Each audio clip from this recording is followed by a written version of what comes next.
Welcome to Healthy Frontiers. My name is Dr. Bizzoni, and this show is dedicated to the education of our viewers. The special topic for tonight is what every woman needs to know about gynecological cancers. We're going to talk about ovarian, uterine, cervical cancer, and why it's just so important to be diagnosed as soon as possible. My special guest is Nancy Keelan. Nancy is a registered nurse for over 28 years and works at NYU. And I would like to welcome Nancy to the show tonight. Thank you. Thanks for having me. Oh, it's my pleasure, Nancy. Nancy, it's such an important topic. Great that you could be here. I mean, I think every woman should be watching this show. Tell me a little bit about your background, and then we'll talk about the cancers we just spoke about. I've been a nurse at New York University Hospital for 28 years. Right. I had gotten my training at Villanova University, and then I received my master's in nursing education at NYU. Okay. I started working then as a staff nurse at NYU, and I've been there ever since, with my specialty now in infectious disease as an advanced practice nurse. Oh, great. Good. And tell me, you're here today because you have a story to tell. Yes. And the show is about early detection. I think that's the most important thing we can talk about on this show. So tell me your story, and let's tell the audience your story, okay? Well, I started out giving my talks in 2003 to raise awareness about the signs and symptoms of uterine and ovarian cancer. I was diagnosed with a late-stage uterine cancer and with an ovarian tumor in July of 2002. After doing many literature searches after I was diagnosed, I realized that my symptoms had been completely dismissed by my doctor. I had been complaining for more than 2 years of abnormal vaginal bleeding, and I was never properly evaluated. I was never properly evaluated at all. I was never given any testing that would have led to the detection of my tumors very early. So when I realized this, I said, I have to go out and educate women to prevent what happened to me to happening to them. And I started giving my talks to all types of civil groups and civic groups, and so they're benefiting from your misfortune, actually. Yes, and I'm doing this to prevent other women from going through what I had to go through: radiation, chemotherapy, surgery. Right, and the chances of survival certainly are going to be so much greater if it is detected early. Absolutely. So let's start with some of the normal anatomy of a woman. All right. All right, and maybe you can point it out so everyone understands exactly what an endometrium is, what the cervix is, fallopian tube, which are words that women all know and hear. But let's demonstrate. Terrific. Go ahead. I have a good diagram here. Yep. This is the vagina. At the top of the vagina, the entrance to the uterus is the cervix. The cervix is what a doctor takes a swab of during a pap smear. A pap smear is only used to detect cervical cancer. He takes a swab of the outside and the endocervix, which is the inside of the cervix. You know what, Nancy, let me just stop for a minute, because that's such an important point, I think.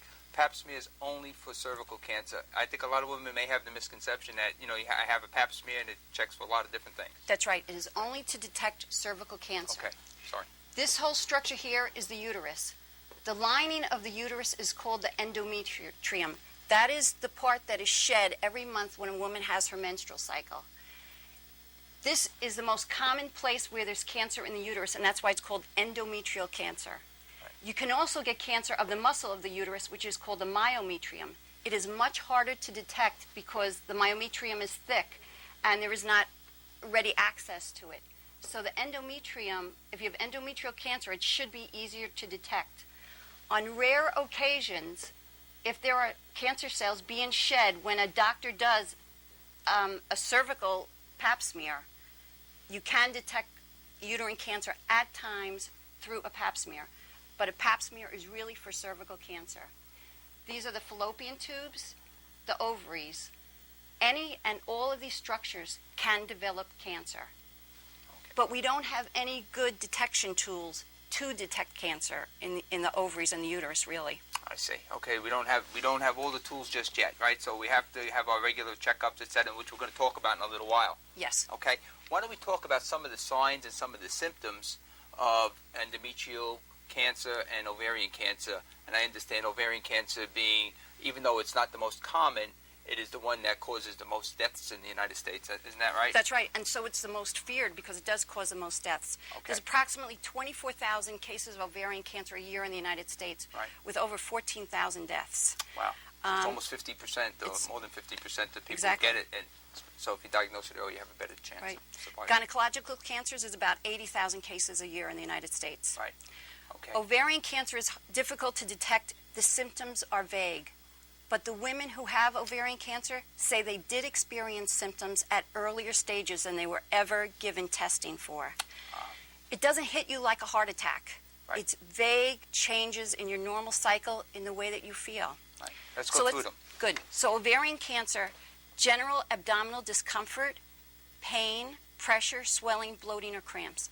Every woman in her life has experienced some of these symptoms.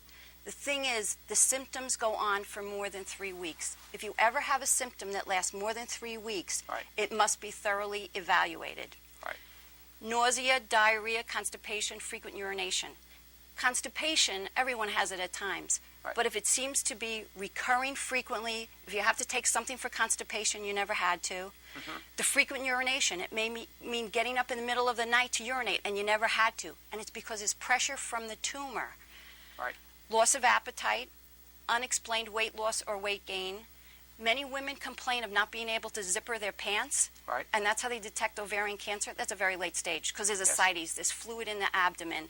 But that's how it's detected because Right. they're putting on abdominal weight. I see. Abnormal vaginal bleeding, more often seen in endometrial cancer, but it can happen. Right. Leg pain or cramps from the pressure, again, pressing on the nerves, going down the legs. Back pain. So a lot of times a patient, even as a chiropractor, people can come to me with leg pain. If I don't thoroughly diagnose and do the proper testing, because that symptom appears, it could be more than just a sciatic problem. Exactly. And what happens also with this constipation problem is a lot of women go to a gastroenterologist, Right. and he does a colonoscopy, and he says, you don't have colon cancer. Right. So he's done with you. Right. Meanwhile, you have ovarian cancer that's raging. And there's all referred areas of pain, so you always have to have a Exactly. complete check. Okay. Exactly. Good. Endometrial cancer, any postmenopausal bleeding. A woman is postmenopausal 1 year if she has not had her period for 1 year. If she has 1 drop of blood postmenopausal, she must be thoroughly evaluated for endometrial cancer. There is a very good chance she has endometrial cancer. Wow. Any pattern of perimenopausal bleeding other than progressively lighter and less frequent periods. When you are going through menopause, which is a period of time in your late 40s to your early 50s, the pattern of bleeding should be less frequent and lighter. If it is heavier and more frequent, that is abnormal and it must be evaluated. Heavy bleeding. Every woman knows her normal cycle. She has a normal pattern that's been established since she's 14 or 15 years old. Right. When the pattern changes, that is a symptom. Heavy bleeding, spotting or cramping mid-cycle. Cramping and spotting mid-cycle is abnormal. You must be evaluated with an endometrial cancer in mind. Pelvic pain or pressure again, unexplained weight loss, painful intercourse. The other thing a lot of these women experience are shortness of breath, and it's Right. because they're anemic from all of their bleeding, Uh-huh. and Sure. they need to be evaluated. Okay. So these are some of the key signs that all women should be so aware of. And if you mention it to your doctor and he slops it off as, well, not as that important. Then you have to insist on these tests that I'm about to tell you about, Right. or get another doctor. Okay. There are only 3 tests we have to detect these cancers. The first one is called a transvaginal sonogram. Right. And what they actually do is take a probe and they actually put it up the vagina and it rests right here. Yes. They can detect the thickness of the lining of the uterus. They can detect the ovaries. It looks at the ovaries and it can detect abnormalities. It is not 100% accurate. We do not have any test that is 100% accurate. Each of these things is a piece of a puzzle Yes. that we have to put together and come up with a diagnosis. Okay. Transvaginal sonograms, I believe all women over 45 should have one every year, just like a Pap test. Okay. A lot of gynecologists believe that also. It is not the standard of practice at this time, Right. but they believe in 10 years it will be. So I think you let's have to jump be on it. proactive and ask for one over 45 There you go. every year. Great. An endometrial biopsy, actually what they do, they take a brush and they put it up into the endometrium, they brush the sides, and they come out with cells. And then they look at these sides, at these cells, Yes. and determine if they're normal or abnormal cells. There's a blood test called the CA-125. Right. Again, not 100% accurate. It is a piece of the puzzle. Right. I went to the ovarian cancer conference, and they said less than 36 is normal. Right. But actually, you really have to look at the progression. If it doubles at any time, even though it's still normal, it should be a flag that goes up. And a lot of women, when they finally are diagnosed with these cancers, their CA-125 is 300, 750. You know what? At some point, it was 50, it was 75, it was 120. And if the doctors are not watching the progression, they're never going to know. Sure. And all of a sudden, you have a 365 CA-125. It can be elevated in normal with endometriosis, with some pelvic inflammatory disease. That's why it's not 100% accurate. Right. These are the only tests we have. That's it. So you have to use these tests until you give me a better test. Makes sense. And they must be used aggressively, and they must be used the first time a woman complains. Yeah. Because by the time a woman complains of any of these symptoms, she has already been having these symptoms for at least 3 to 4 weeks, maybe 6 to 9 months, maybe even a year plus. Right. And then she goes to her gynecologist, and he says, well, it's not really that heavy. You may be perimenopausal, even though you're only 42. And I find that they minimize women's complaints, and it leads to a delay in diagnosis. They must be evaluated on their first complaint, because a complaint is a symptom, and a symptom is an indication of disease, and that must be thoroughly evaluated. Understand. That's great. That's great. So every woman has to insist on having these exams. Absolutely. Okay. What are some of the factors that increase the risk? There's a lot of that factors that people are gonna increase get- risk. The Go ahead. first thing is having a family history of ovarian, breast, or colon cancer. And that really means a 3-generational evaluation. You cannot even just look at the first generation. You need a 3-generation evaluation of those cancers. Women using fertility drugs, women using hormone replacement therapy are all at increased risk. Right. Women who are obese, women with diabetes, hypertension, women who have never had children are at increased risk. Right. There are a lot of risk factors. Unfortunately, only about 15%, 10 to 15% of the women with these cancers have risk factors. Most women have no risk factors. So the thing is, everyone is at risk. Everyone must know these signs and symptoms, and everyone must be proactive in having evaluations when they have symptoms. And I could see where a woman would say, well, it's not in my family, it's, so they don't pay that much attention Exactly, to it. exactly. Okay, great. And is there a way to prevent, say, an ovarian cancer? No, there's no way to prevent it. No. I've had some other friends and met a lot of women with these cancers, and most of us, I've been an athlete. I eat my fruits and vegetables. I've Right. always taken care of myself. Right. Who would ever think I not even have one cancer? I have 2 cancers. And I don't think you How can... long was it between your diagnosis and when you were having your symptoms? I believe it was 3 years. 3 years. And most women you speak to say it's more than 2 years that they were having symptoms before they were properly evaluated. That's incredible. Yes. Incredible. That's much too long. How about breastfeeding and pregnancy? Is that a way to prevent It can decrease the risk of getting them. Mhm. But I breastfed. I did all those things. Right. And I still have these and cancers. How about hysterectomies? Talk to They're me about doing those. prophylactic oophorectomies on women who have a strong history. Go back 1 second for the audience. What's an oophorectomy? Taking out both ovaries. Okay. And they will do a total hysterectomy on women with a very high, let's say their mother had ovarian cancer, their grandmother had ovarian cancer. Right. You can actually go to the gynecologic oncologist, who you should be followed by because you have these high risk So factors. you're going one step above now. You're going from a gynecologist to a gynecological oncologist. Because You are very high risk for having these cancers. Mhm. And sometimes they will do an elective hysterectomy, take out both ovaries, the uterus, Right. to prevent these cancers.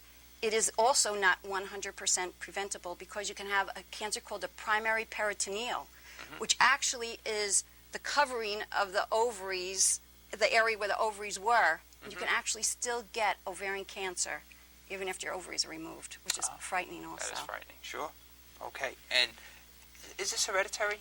How strong is that the factor? Well, as I said to you, only 10% of the women who have these really have hereditary factors.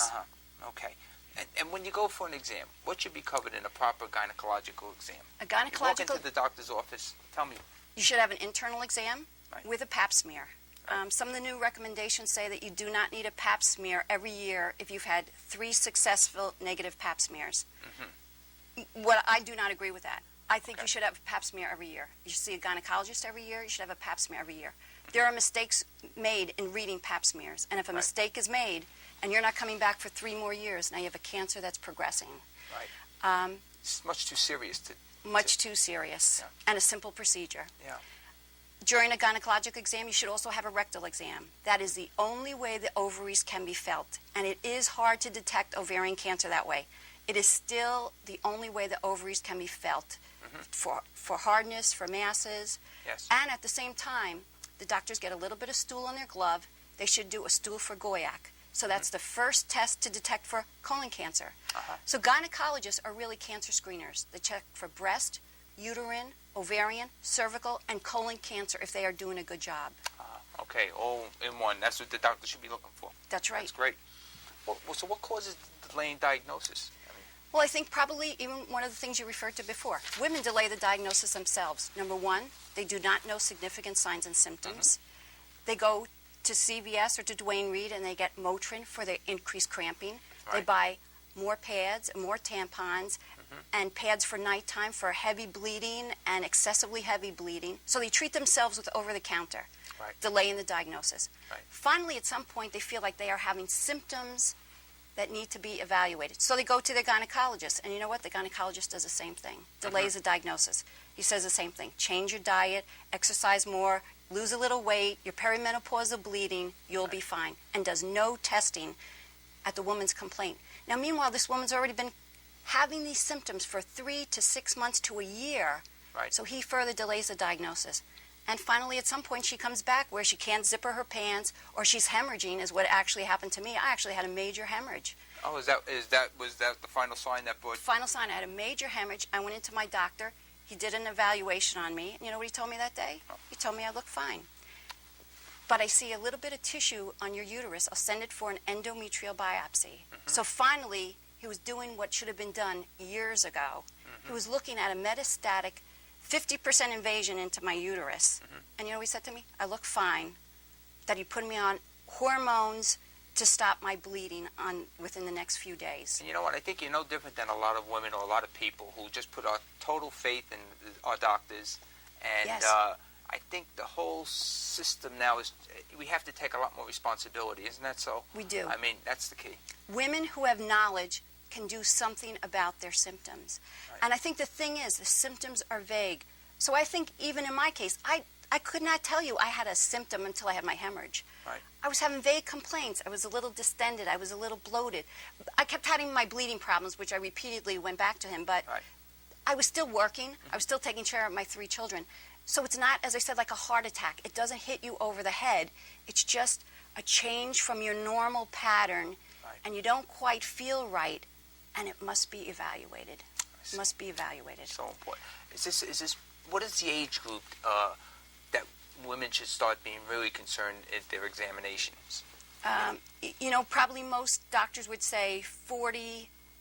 Once you're over 40, you should be. Okay. But I've given over 30 talks now on these cancers.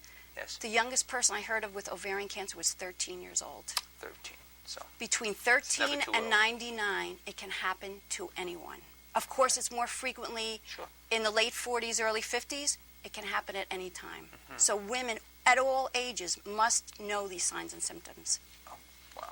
So, and then if you are diagnosed with it, there are certainly different treatments, and hopefully we diagnose it early enough that these treatments are going to be successful. What are the most common treatments once it is diagnosed as either an endometrial, uterine, or... The most common is immediate surgery, and they would do a complete hysterectomy and oophorectomy, the 2 ovaries taken out. Okay. An important consideration... What does that leave a woman? How does that leave a woman after they've, as far as feeling the symptoms? Or... I think the main thing is if you have cancer, you cannot wait to get rid of it. Right. I couldn't wait for them to do my surgery. Right. The main thing, if you have endometrial cancer, let's just say they only detect the endometrial cancer, which actually that's all they detected from me also. I had a CAT scan immediately after my detection. It did not show my stage 2B ovarian cancer on a CAT scan. CAT scans are not 100% accurate either. So some of my friends called me up and said, well, maybe you don't want to have your ovaries taken out because I was still 46. Right. And I went into a gynecologic oncologist, right. and he said, I take everything out. Unfortunately, I had an ovarian cancer. Yes. Fortunately, he took out my ovaries. If he had let them in a few Right. more months, I would have presented with ovarian cancer. Right. What they are finding is women who are premenopausal, before menopause, who present with endometrial cancer. Now, 25% of these women have a secondary primary of an ovarian cancer. Nobody knows why, but the way that they detected it, of course, was taking out a number of women's uteruses, and months later they had ovarian cancer. Wow. And probably all along they had both cancers. Wow. So I am a strong supporter of, if you have endometrial cancer or need your uterus out for something, get your ovaries out too. Get it all done. That's right, get it all done. And then followed by chemotherapies and I had talk about radiation. those. I had 8 weeks of radiation. I had chemotherapy, Taxol carboplatinum. Okay. The treatments are very severe, very harsh, life-altering, Yes. and not keep you alive. necessary. They keep you alive, but not necessary if you were found in stage 1. And that's why I give these talks, so you can be found in stage 1 and not stage 3C. That's so important. There it is, that early detection again. Exactly. What's your vision for cancer campaign? I mean, what would be the big vision, and what is your vision? What would you like to see happen here as far as awareness? An awareness campaign like breast cancer. We need to mirror image what breast cancer has done. I don't believe there's a woman in the United States who doesn't believe they should have a monthly self-breast exam and have mammographies every year after 40. Right. The awareness campaign has been fabulous. We need the same thing with gynecologic cancers, and we are nowhere near there. I believe there are many ways women can be educated. I think the pharmaceutical companies who produce feminine hygiene products must put labeling in their products. Women are using these products because they're bleeding heavily, they're buying more and more pads and more tampons. If there was a coupon or a notation on the boxes that said, these are the signs of uterine and ovarian cancer, this is what you need to detect these cancers, see your doctor immediately. So simple. So simple. So simple. But not being done. No. I believe the laboratories that read the pap smears, Yes. I believe they have a responsibility to send a report directly to the woman. You are the consumer. You had the Sure. pap smear done. You will read the report. And I believe at the bottom there should also be a warning. If you experience spotting between your periods, bleeding after menopause, distension, bloating, pressure, all of these symptoms, you need to contact your doctor right away. They may be indications of a serious condition. So I believe the laboratories have a responsibility. Yep. The third one, the gynecologists. Right. The gynecologists are missing the diagnosis. They need to, number one, educate women that these are signs and symptoms. This is when you need to come back to me. Right. A lot of times when women do come with these symptoms, the doctors minimize the symptoms. And you know what they tell them? Come back in a year. I'll see you in a year. Tell them to come back in 2 months. Sure. Tell them to come back if these symptoms have not gone away in 1 or 2 months and see me again. Women need to be educated. Right. So important. Talk to me about the NOCC. What is that? The National Coalition of Cancer? Of ovarian cancer. It's one of the many groups that are out there that Right. give information to women, all free information. Right. And the Gynecologic Cancer Foundation, in addition, the American Cancer Society, all of these societies are available to get information. Right. And it's there, it's all free. You just need to call them, contact them with email. They Okay. all have websites. Right. So, and we're going to list those at the end of the show, right? Yes. There are going to be several of these different groups that people can get more information. Yes. Correct. Just give me some final thoughts now. I know, for example, colonoscopies so important as we talk about, even though we're talking gynecological. Everyone over 50 must have a colonoscopy. If you haven't had one, you need to get one. We can catch colon cancer early, and there are young people in their early 50s dying of colon cancer because they're not getting colonoscopies. Right. We have the means to detect early. You have to make available. You have to use these means. Right. And that's every couple of years, every 5 years, Even 10 every years, 10 isn't it? years. Every 10 Yeah. years. If you're clean, every 10 years. Yeah, fine. Okay. And if you haven't, just a last thought on the hormone replacement therapy, how often should a woman be checked if they're involved in that? I think every 6 months. I think the women taking fertility drugs, which we know a lot of women now are taking fertility drugs and hormone replacement, every 6 months they need to be evaluated. Okay. And the CA-125 test, just as a last thought on this as well, how does that compare to the PSA in men for prostate? It is not as diagnostic. There are many false positives, there are false negatives. The thing is, if you don't do the test, you're not going to be able to watch its progression. And I Right. still believe that women over 40 should get it. So you need a baseline, then Exactly. we know where we're going. Exactly. Okay. Great, Nancy. I think that was terrific. I really do. And I was going to tell the audience that if they have any questions for Nancy, you can certainly email to me. We'll get them off to Nancy. You can email directly to Nancy. There are some different groups that you can contact. And we look forward to having you on the next show. It truly was educational. And Nancy, thank you for being here. Thank you. Thanks for having me. You're welcome.